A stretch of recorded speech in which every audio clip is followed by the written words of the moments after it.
الحمد لله الحمد لله رب العالمين والصلاة والسلام على نبينا محمد وعلى آله وصحبه أجمعين أما بعد সম্মানিত দিনী ভাই ও বোনেরা, আসসালামু আলাইকুম ওয়া রাহমাতুল্লাহি ওয়া বারাকাতুহু।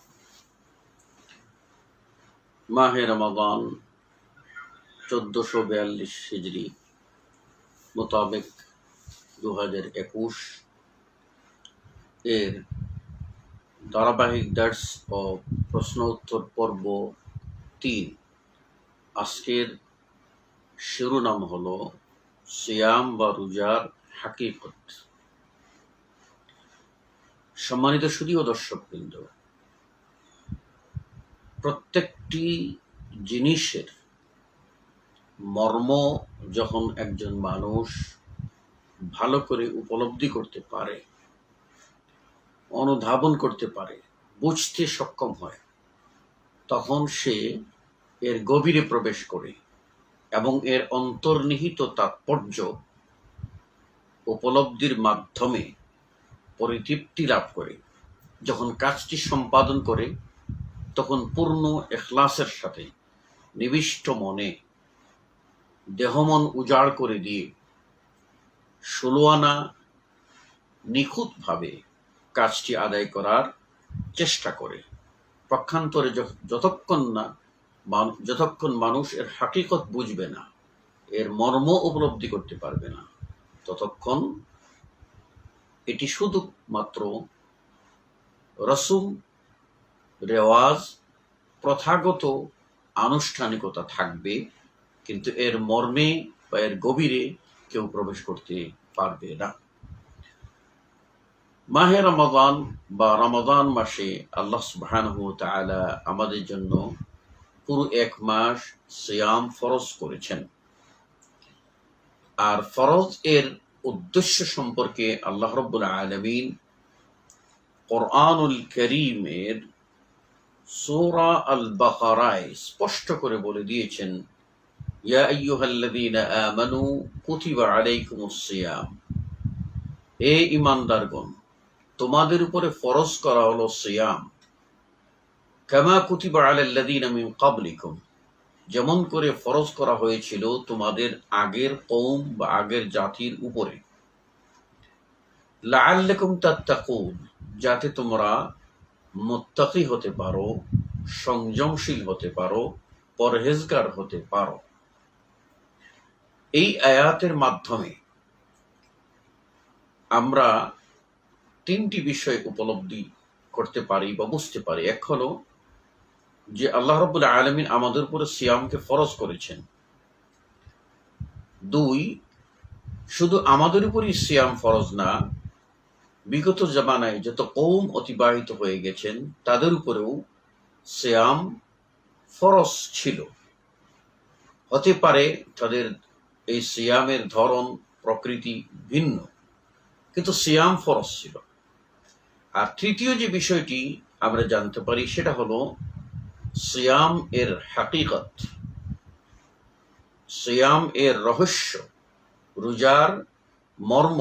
সেটি হলো এই, যাতে আমরা মুত্তাকি ও পরহেজগার হতে পারি। এর দ্বারা স্পষ্ট বুঝে যায় যে সিয়ামের হাকিকত রয়েছে।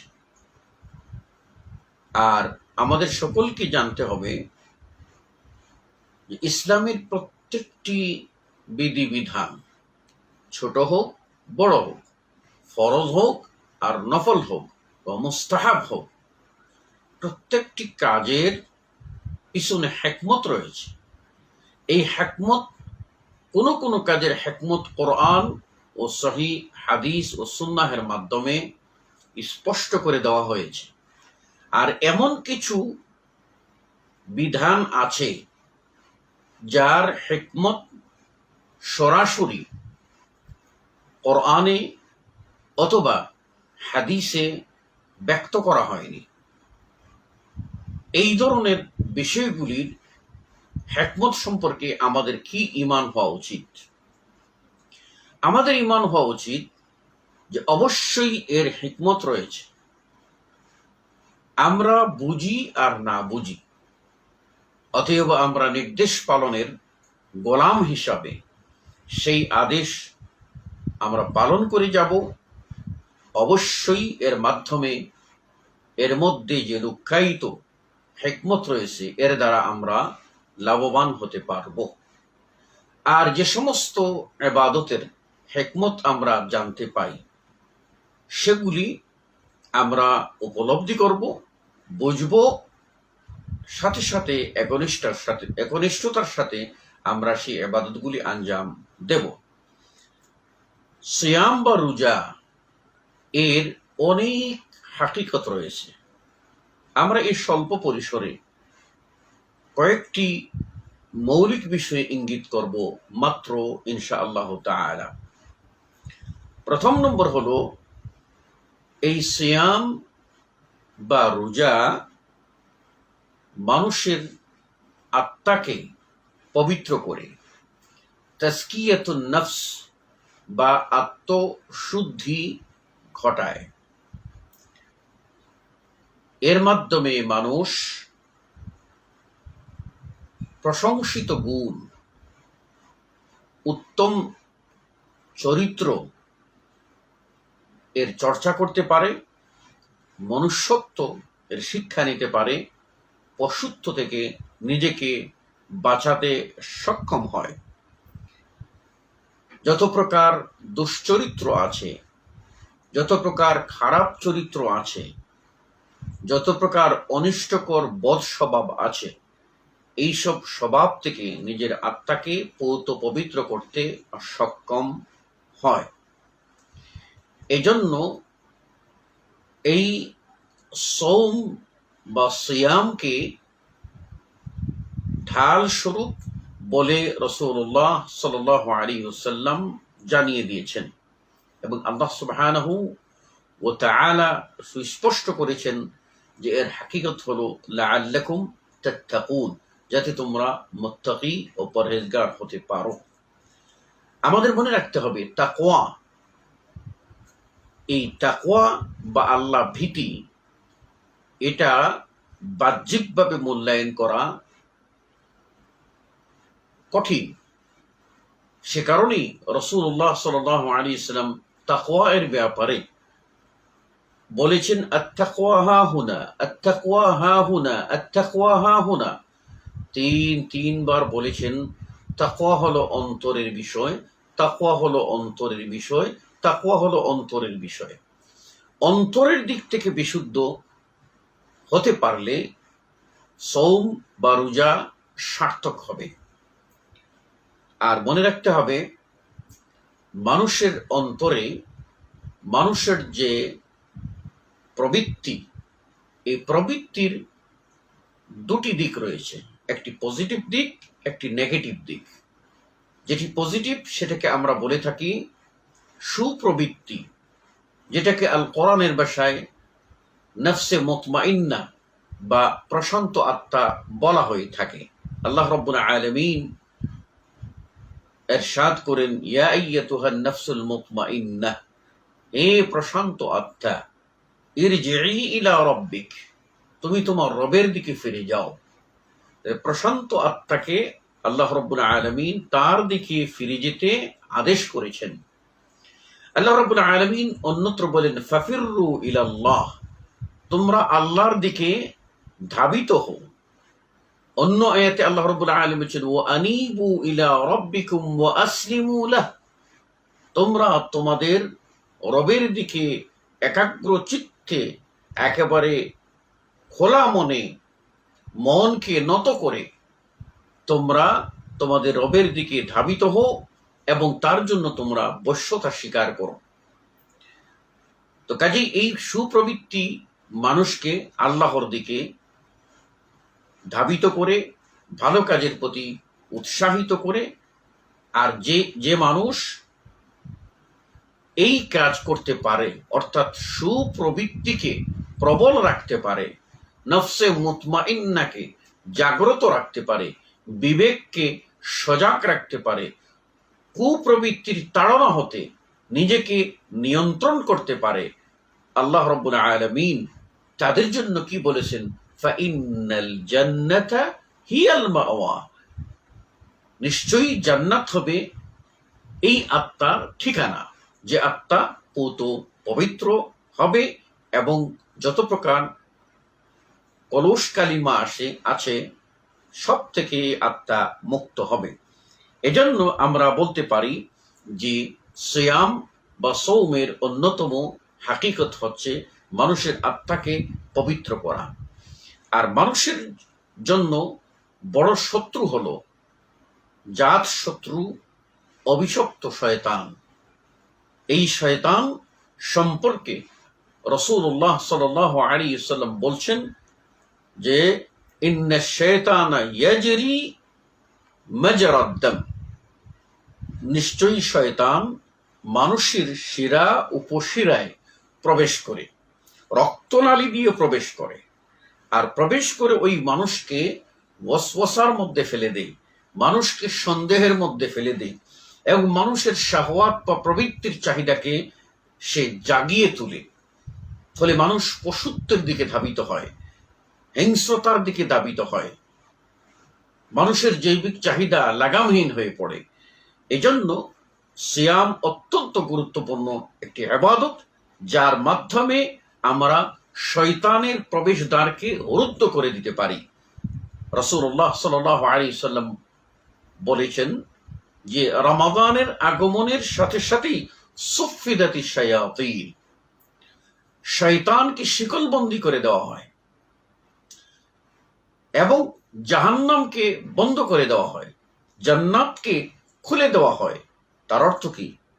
এর অর্থ হলো এই যে এই মাস শয়তানি কাজের না, এই মাস জাহান্নামে যাওয়ার মতো পাপ কাজে জড়িয়ে যাওয়ার না, বরং এই মাস জান্নাতে প্রবেশের জন্য ভালো কাজের মধ্য দিয়ে নিজেকে ব্যস্ত রাখার মাস।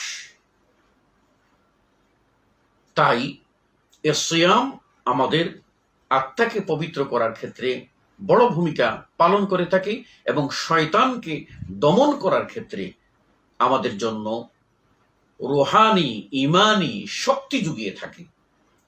এজন্য তো আমরা জানি যে প্রিয় নবী মুহাম্মদ রাসূলুল্লাহ সাল্লাল্লাহু আলাইহি ওয়াসাল্লাম জৈবিক চাহিদাকে কন্ট্রোল করার ঔষধ হিসাবে, প্রতিষেধক হিসাবে সিয়াম বা সৌম বা রোজা রাখতে যুবকদেরকে, যুবতীদেরকে নির্দেশ দিয়েছেন।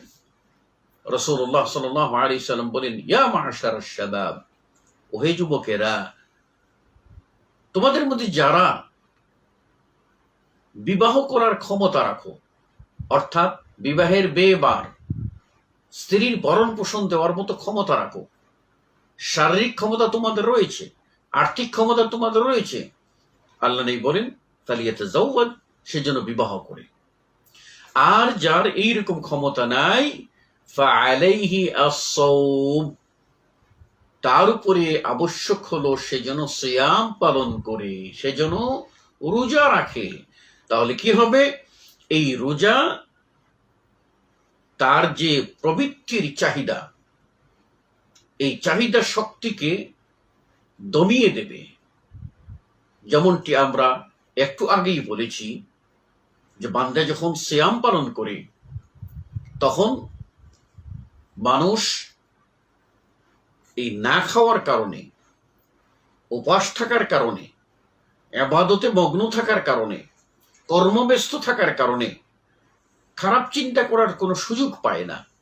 সাথে সাথে তার রগ রেশা বা রক্তনালী কিছুটা সংকুচিত হয়ে যায়, অর্থাৎ কিছুটা সংকীর্ণ হয়ে যায়।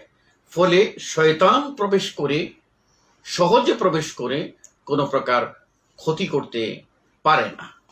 তাই এই শয়তানি ওয়াসওয়াসা থেকে বাঁচার অন্যতম মাধ্যম হলো সিয়াম। দ্বিতীয়ত, সিয়াম হলো দুনিয়ার লোভ লালসা, প্রবৃত্তির চাহিদা, ভোগবাদী চিন্তা চেতনা থেকে মানুষকে নিয়ন্ত্রণ করে। যখন একজন মানুষ সিয়াম পালন করে তখন একজন মানুষ, তার কাছে খাবার আছে, তার কাছে পানীয় আছে, তার কাছে তার বৈধ স্ত্রী আছে, তারপরেও সে আল্লাহ সুবহানাহু ওয়া তাআলার নির্দেশে সব কিছু থেকে বিরত থাকে। এর মাধ্যমে সে দুনিয়ার যে চাকচিক্য ও মোহ, এই মোহ থেকে নিজেকে কন্ট্রোল করার অভ্যাস সৃষ্টি করতে সক্ষম হয় এবং আখিরাতের দিকে সে ধাবিত হয়। দুনিয়ার লালসা, লোভ এরকম, যাকে পেয়ে বসেছে তাকে ধ্বংস করে দিয়েছে। আল্লাহ রাব্বুল আলামিন বলছেন, মানুষের ভিতরে এক শ্রেণীর মানুষ আছে যারা বলে, রব্বানা আতিনা ফিদ দুনিয়া হাসানা, আল্লাহ দুনিয়ায় দাও, দুনিয়ায় আমরা চাই, দুনিয়ায় আমাদের চরম, দুনিয়ায় আমাদের পরম, দুনিয়ার ভোগ বিলাস আমাদেরকে দাও। কিন্তু আল্লাহ রাব্বুল আলামিন বলছেন, আমি তাকে দিতেও পারি, নাও দিতে পারি। পক্ষান্তরে মানুষের ভিতরে আরেক শ্রেণীর মানুষ আছে যারা বলে, রব্বানা আতিনা ফিদ দুনিয়া হাসানা ওয়া ফিল আখিরাতি হাসানা ওয়া কিনা আযাবান নার। দুনিয়াও হাসানা চায়, আখিরাতেও হাসানা চায়। দুনিয়ায় হাসানা চায়, তার যদি রহস্য কথা বলি তাহলে দুনিয়ায় সে কোরআন ও সুন্নাহ মোতাবেক চলতে চায়, দুনিয়ায় আল্লাহর আনুগত্য করতে চায়, এটাই হলো হাসানা। আর আখিরাতের হাসানা হলো আল্লাহর রেজামন্দি, সন্তুষ্টি পেয়ে ধন্য হয়ে জান্নাতের অধিবাসী হওয়া এবং সে জাহান্নাম থেকে মুক্তি কামনা করে বলে, ওয়াকিনা আযাবান নার, আল্লাহ তুমি আমাদেরকে জাহান্নামের আযাব থেকে বাঁচিয়ে দাও। আল্লাহ এই শ্রেণীর মানুষের প্রশংসা করেছেন। কাজেই আপনাকে, আমাকে, সকলকে দুনিয়াবী ভোগ বিলাস থেকে মুক্ত হয়ে আখিরাতমুখী হওয়ার চিন্তা চেতনা আমাদেরকে করতে হবে। আল্লাহ রাব্বুল আলামিন বলছেন, ওয়াল আখিরাতু খায়রুন ওয়া আবকা, আখিরাত হলো উত্তম এবং আখিরাত হলো চিরস্থায়ী, দুনিয়া হলো ক্ষণস্থায়ী, আর আখিরাত হচ্ছে উত্তম এবং তার স্থায়িত্ব সুদীর্ঘ। সুতরাং এই মহান বিজয় বা সফলতার দিকে ধাবিত হতে গেলে আমাদের অবশ্যই দুনিয়াবী ভোগ বিলাস থেকে মুক্ত থাকতে হবে। আমি আপনাদেরকে ছোট্ট উদাহরণ দিই। আচ্ছা বলুন তো, যে মানুষটা আপনার কাছে সবসময় ভিক্ষা চায়, আপনার কাছে হাত পাতে, সেই মানুষটা এর প্রতি আপনার কি শ্রদ্ধা থাকে? থাকে না। কেন থাকে না? যে লোকটা তো সবসময় জ্ঞানর করে, সে তো চাইতেই থাকে, তার কোনো ব্যক্তিত্ব নাই, তাই তার প্রতি আপনার শ্রদ্ধা নাই। কিন্তু যে মানুষটা তার ব্যক্তিত্ব রক্ষা করে, যে কখনো আপনার কাছে হাত পাতে না, তার প্রতি আপনার শ্রদ্ধা, ভালোবাসা হৃদয় থেকে জাগবে। কেন জাগবে? যে এই মানুষটা নিজে তার ব্যক্তিত্ব রক্ষা করেছে এবং হাত পাতেনি, অর্থাৎ সে খাই স্বভাব থেকে মুক্ত। এজন্য রাসূলুল্লাহ সাল্লাল্লাহু আলাইহি ওয়াসাল্লাম বলেছেন, দুনিয়ায় তুমি এইরকম ভোগবাদী হবে না, বরং দুনিয়া থেকে যেটুকু প্রয়োজন সেটুকু নাও। আল্লাহ বলছেন, ওয়ালা তানসা নসীবাকা মিনাদ দুনিয়া, দুনিয়ার যেটুকু তোমার প্রয়োজন সেটুকু নাও, এর বেশি না। যেটুকু হলে তুমি খেয়ে বাঁচতে পারবে, যেটুকু হলে তা তোমার ঈমান, তোমার ইজ্জত, তোমার আবরু, তোমার পরিবার পরিজন, তোমার সন্তান সন্ততি নিয়ে ঈমানে বাঁচতে পারবে, শালীনতার সাথে বাঁচতে পারবে, সেটুকু তুমি নাও। এর বাহিরে খাই করো না, তাহলে তুমি কিন্তু আল্লাহর প্রিয় হয়ে যাবে। আর মানুষের কাছে হাত পাতা থেকে তুমি মুক্ত হও। যদি মানুষের কাছে হাত পাতা থেকে মুক্ত থাকতে পারো, তাহলে মানুষ তোমাকে ভালোবাসবে। হাত পাতলে কিন্তু ভালোবাসবে না। সম্মানিত সুধী ও দর্শকবৃন্দ, সেজন্য আমরা দ্বিতীয় যে মৌলিক বিষয়, সেটা হলো আমরা সিয়ামের হাকিকত বললাম যে দুনিয়ার ভোগ বিলাস থেকে আমাদেরকে মুক্ত হতে হবে এবং আখিরাত মুক্তি হতে হবে। আর এটাই আমাদেরকে সিয়াম শিক্ষা দেয়, সিয়াম আমাদেরকে সেই মর্মে আমাদেরকে উদ্বুদ্ধ করে। তৃতীয় যে বিষয়টি, সে বিষয়টি বলেই আজকে আমরা বিদায় আলোচনা করবো ইনশাআল্লাহ। সেটি হলো এই, আপনি আমি, আল্লাহ রাব্বুল আলামিন আমাদেরকে অনেক নিয়ামত দিয়েছেন। আমরা কি সেই নিয়ামতগুলি গণে শেষ করতে পারবো? আল্লাহ নিজেই বলছেন, ওয়া ইন তাউদ্দু নি'মাতাল্লাহি লা তুহসুহা। তোমরা যদি আল্লাহর নিয়ামতকে গণো, তোমরা হিসাব করতে পারবে না। সুবহানাল্লাহ, সুবহানাল্লাহ, আলহামদুলিল্লাহ, ওয়া লা ইলাহা ইল্লাল্লাহ, আল্লাহু আকবার। আল্লাহ রাব্বুল আলামিন বলছেন, ফাবি আইয়ি আলাই রাব্বিকুমা তুকাযযিবান। তোমাদের রবের কোন সে নিয়ামত যাকে তোমরা অস্বীকার করতে পারো? আমরা কি কোনো নিয়ামতকে অস্বীকার করতে পারি? কখনো না। তো আল্লাহ রাব্বুল আলামিন যে আমাদেরকে নিয়ামত দিয়েছেন, সেগুলি আমরা ভোগ করছি। অনেকের শুকরিয়া বোধ আছে, অনেকের শুকরিয়া বোধটুকুও নাই। কিন্তু এমন পৃথিবীতে অসহায় মানুষ আছে যাদের মাথা গুজাবার ঠাঁই নাই, যাদের 3 বেলা না, দিনে 1 বেলা খাওয়ার, পেট ভরে খাওয়ার মতো ব্যবস্থা নেই। এমনকি বিশুদ্ধ পানি পান করার ব্যবস্থা নেই। ফুটপাত থেকে কুড়িয়ে, নর্দমা থেকে, ডাস্টবিন থেকে কুড়িয়ে, সেখান থেকে পচা খাবার খেয়ে কোনোমতে জীবিকা নির্বাহ করছে। আমরা যখন সিয়াম পালন করি, এই সিয়ামের মাধ্যমে সুবহ সাদিক থেকে সূর্যাস্ত পর্যন্ত এই যে দীর্ঘ টাইম, এই টাইমে আমরা কিছু খাই না, আমরা কিছু পান করি না। আমাদের কি পেটে খিদা লাগে না? আমাদের কি পিপাসা হয় না? নিশ্চয়ই। তখন কেমন লাগে? তখন আমরা বুঝি, হায় যদি পানি খাওয়ার অর্ডার পেতাম, হায় যদি কিছু খাবার অর্ডার পেতাম। আরে আপনি আমি তো অর্ডারের অপেক্ষায়। আর এমন বান্দা আছে যাদেরকে অর্ডার দেওয়া আছে, তারা কিন্তু খাবে, পান করবে, সে ব্যবস্থাটুকু নাই। সুতরাং সিয়ামের মাধ্যমে একজন মানুষ উপলব্ধি করতে পারে অসহায় মানুষের ক্ষুধার জ্বালা কত হতে পারে, তৃষ্ণার্ত মানুষের, পিপাসার্ত মানুষের এই ত্রাহি ত্রাহি অবস্থার কঠিন সঙ্গীন মুহূর্ত কি হতে পারে।